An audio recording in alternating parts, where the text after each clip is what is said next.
கும்ப ராசி ஆர் கும்ப லக்னம்னு சொல்றீங்க, ரைட்டா? ரைட். கும்ப ராசின்னு சொல்ல உடனேயே நமக்கு ஞாபகம் வருது சனி பகவான். கும்பமும் மகரமும் சனி பகவானுடைய வீடுகள்னு சொல்லுவோம்.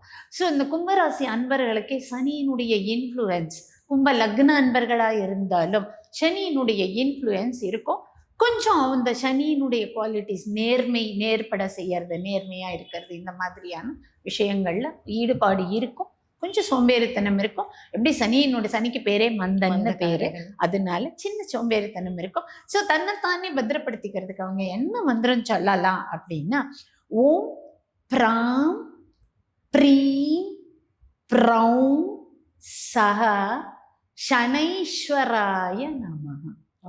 ஓம் பிராம் ப்ரீம் ப்ரௌம் சஹ சனைஸ்வராய நமஹ. இந்த மந்திரங்கள்லாம் கொஞ்சம் வித்தியாசமான புஸ்தகங்கள்லேருந்து, பழங்காலத்து ஏடு முறைகள் மாதிரியான புஸ்தகம் வந்திருக்கும் இல்லையா, கிரந்தம்னு சொல்லுவா, மணிப்பிரவாளம்னு சொல்லுவா, அந்த மாதிரி வேறு விதத்துலேருந்து என்னுடைய குரு எனக்கு எடுத்து கொடுத்த மந்திரங்கள் கொஞ்சம் வித்தியாசமாகவும் ஸ்பெஷலாகவும் இருக்கும்.